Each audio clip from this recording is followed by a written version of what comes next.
Hello guys, welcome to my at cook channel. আজ Ramzan special আলু ভাজা রেসিপি। যদি বাড়িতে ঘুগনি করার সময় না থাকে, এভাবে করে আলু ভাজা বানিয়ে ঘুগনির মতো খেতে পারেন মুড়ির সঙ্গে। আজকের এই রেসিপিটা খুবই সহজ অ্যান্ড সিম্পল। দেখে নেওয়া যাক এই রেসিপি। সর্বপ্রথম এখানে আমি 2 থেকে 3টে মিডিয়াম সাইজের আলুকে এভাবে সরু সরু করে কুচিয়ে নিয়েছি। খোলাটাকে ভালোভাবে ছিলে নিয়ে আর অনেকটাই কিন্তু পাতলা করে কেটেছি, যাতে খুবই তাড়াতাড়ি এই রেসিপিটা কুক হয়ে যায়। আর এখানে আমি ফ্রেশভাবে আলুগুলোকে ধুয়ে নিয়েছি, যাতে আলুর মধ্যে যত রকম নোংরা থাকে সেগুলো না থাকে। এবার আমি চলুন এই আলুগুলোকে ভেজে নিই। আলুগুলোকে ভেজে নেওয়ার জন্য এখানে আমি একটা কড়া নিয়ে নিয়েছি। কড়াইয়ের মধ্যে এই আলু ভেজে নেওয়ার জন্য দিয়ে দিচ্ছি সরষের তেল পরিমাণ মতো। এখানে সরষের তেল দেবেন। তেলের পরিমাণটা একটু অল্প বেশি রাখবেন, তাহলে খেতে বেশি ভালো লাগবে। আর তেলটা দিয়ে দেওয়া হয়ে গেলে কড়াইয়ের চারিদিকটা আমি একটু তেলটাকে লাগিয়ে দিচ্ছি, যাতে আমাদের আলু ভাজা পুড়ে না যায়, তার কারণে। আর সুন্দরভাবে তেলটা যখন 90% গরম হয়ে আসবে, একদম তাপ বেরোবে, সেই পর্যায়ে আমি এখানে হাফ চা চামচ দিয়ে দিচ্ছি স্বাদ পরিমাণে নুন। নুনটা আমি পরেও দেব, এখানে আমি তেলের মধ্যে অল্প দিলাম, যাতে আলুর মধ্যে ভালো অ্যাবসর্ব হয়। আর সমস্ত আলুটাকে ভালোভাবে নুন দিয়ে দেওয়ার পর আমি দিয়ে দিচ্ছি এই তেলের মধ্যে।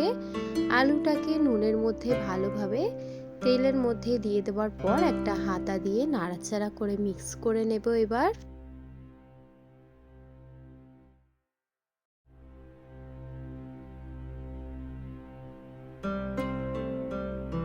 সুন্দরভাবে আলুটাকে তেলের মধ্যে 2 থেকে 3 বার আমি নাড়াচাড়া করে নিয়েছি একটু সময় ধরে।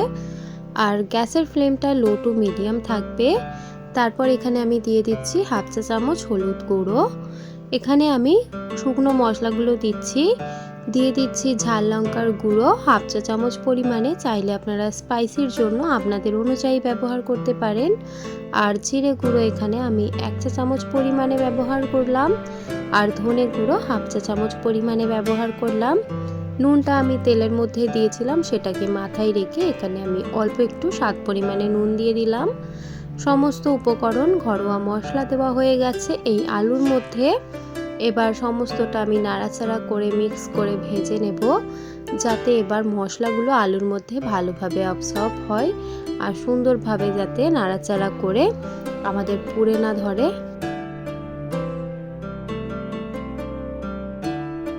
সমস্ত আলুটাকে নাড়াচাড়া করতে করতে 5 থেকে 6-7 মিনিটের মধ্যে আলুটা ভাজা হয়ে যাবে। এভাবে সহজ অ্যান্ড সিম্পলভাবে রোজার মাসে কম সময়ে কিন্তু মুড়ির সঙ্গে খাওয়ার জন্য এরকম একটা আলু ভাজা পুরোপুরি পারফেক্ট। আর আলুগুলো কেটে যাচ্ছে, দেখুন বহুত ভালোভাবে কুক হয়ে গেছে। এবার সুন্দরভাবে আমি আপনাদেরকে টেক্সচারটা দেখাচ্ছি যে আলুটা কীরকম ভাজলাম। এভাবে সহজভাবে আপনারা বাড়িতে বানিয়ে ফেলতে পারবেন।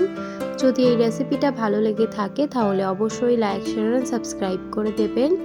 যদি আমার চ্যানেলে আপনারা নতুন হয়ে থাকেন, অবশ্যই চ্যানেলটিকে সাবস্ক্রাইব করে আমার পাশে থাকবেন। দেখা হবে নেক্সট ভিডিওতে। আজকের এই ভিডিওটা দেখার জন্য ধন্যবাদ।